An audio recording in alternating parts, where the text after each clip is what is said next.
یہ ہے تکمیلی احکام. ابتدائی احکام آ گئے. نمبر 2 میں صوم رمضان کا حکم آ گیا.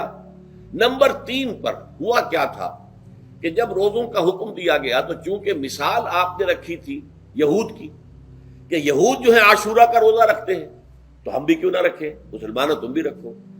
اس سے گمان یہ کیا گیا کہ جو احکام یہود کی شریعت میں ہے روزے کے، شاید وہی ہماری شریعت میں بھی ہے.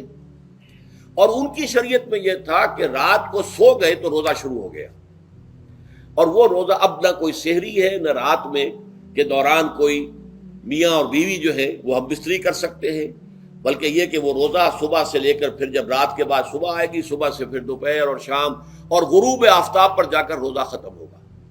گویا کہ کم و بیش 20 گھنٹے کا روزہ یا 21 گھنٹے کا روزہ، کیونکہ اگر غروب آفتاب کے 3 گھنٹے بعد آدمی سو گیا تو وہاں سے جو روزہ شروع ہوا ہے تو غروب آفتاب پر اگلے روز جو ہے وہ ختم ہوگا، تو ہو جائے گا 20-21 گھنٹے کا روزہ.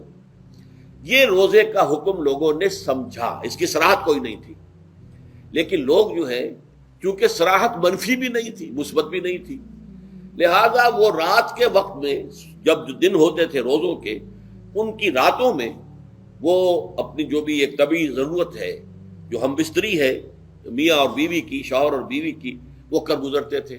جذبات کے اندر جو بھی اس وقت ان کی احتیاج ہوئی، دل میں کھٹک رہتی تھی کہ پتہ نہیں ہم نے یہ صحیح کام کیا نہیں کیا، غلط کیا. تو اس سے یہ کہ ظاہر بات ہے کہ پھر قرآن مجید اسے قرار دے رہا ہے اپنے آپ سے خیانت کرنا.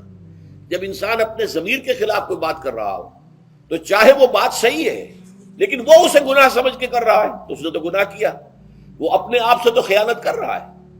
ایک شخص ہے وہ بکری کا گوشت کھا رہا ہے لیکن سمجھتا یہ کہ یہ سور کا گوشت ہے، تو اس نے تو سور ہی کا کھایا نا، اس نے بکری کا تو نہیں کھایا، لیکن اس نے سمجھا یہ کہ یہ سور کا گوشت کھا رہا ہے. تو اس حوالے سے ایک دغدغہ سا دل میں رہتا تھا، پریشانی. تو اب جو یہ 5ویں آیت ہے، طویل ترین آیت ہے اس سلسلے کی، اس میں روزے کے تکمیلی احکام آ گئے جو ابدی ہیں، آج تک قائم ہیں اور قیامت تک قائم رہیں گے. فرمایا احل لکم لیلۃ الصیام الرفث الی نسائکم، اے مسلمانوں روزے کی راتوں میں تمہارے لیے حلال کر دیا گیا ہے اپنی بیویوں سے اپنی خواہش کا پورا کرنا. رفث الی نسائکم ہن لباس لکم وانتم لباس لہن، وہ تمہارے لیے بمنزلہ لباس ہیں. جیسے لباس کے اور انسان کے بدن کے درمیان کوئی حجاب نہیں ہوتا، ایسے ہی شوہر اور بیوی کے درمیان بھی کوئی حجاب نہیں رہتا. ہن لباس لکم وانتم لباس لہن.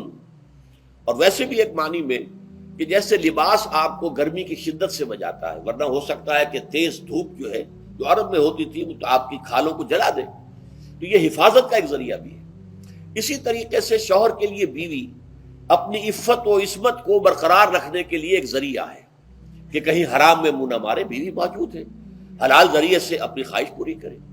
اور بیوی کے لیے شوہر اسی طریقے سے ایک ڈھال بن جاتا ہے کہ اسے خام خواہ ادھر ادھر دیکھنے کا کوئی خیال بھی کبھی نہ آئے، اس کی جو بھی نفسانی خواہش ہے اس کی شوہر پورا کر رہا ہے.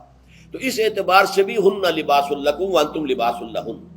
علم اللہ انکم کنتم تختانون انفسکم، اللہ کے علم میں ہے کہ تم اپنے آپ سے خیانت کر رہے تھے. اس کی وضاحت میں پہلے کر چکا ہوں کہ دل میں یہ دغدغہ تھا کہ یہ حرام کام اور کر رہے ہیں. یہ گویا کہ اپنے آپ سے خیانت، اللہ سے بغاوت نہیں تھی. کیوں کہ اللہ تعالیٰ کی طرف سے تو حکم تمہیں معلوم تھا ہی نہیں ابھی، آیا اس کی اجازت ہے یا نہیں ہے، لیکن اپنے آپ سے تو خیانت کر رہے ہو نا. تم یہ سمجھ رہے تھے کہ یہ نہیں ہونا چاہیے، یہ گویا کہ ممنوع ہے اور کر رہے تھے. تو اس کو کہا کہ تم اپنے آپ سے خیانت کر رہے تھے. علم اللہ انکم کنتم تختانون انفسکم فتاب علیکم، تو اللہ نے تم پر اپنی رحمت اور مغفرت کے ساتھ توجہ فرمائی، یعنی جو کچھ اب تک ہو چکا ہے اسے اللہ نے معاف کر دیا، اسے صاف کر دیا، کلین سلیٹ. اب تمہارا جو اعمال نامہ ہے اس میں اس طرح کا اگر کوئی عمل درج ہو گیا ہے تو وہ اللہ نے صاف کر دیا ہے. وعفا عنکم، اور تمہیں معاف بھی کر دیا ہے. فالآن باشروہن، تو اب تم ان کے ساتھ جو بھی تعلق زن و شو ہے اس کو اختیار کر سکتے ہو. فالآن باشروہن وابتغوا ما کتب اللہ لکم، اور حاصل کرو وہ کچھ جو کچھ اللہ نے تمہارے لیے لکھ دیا ہے.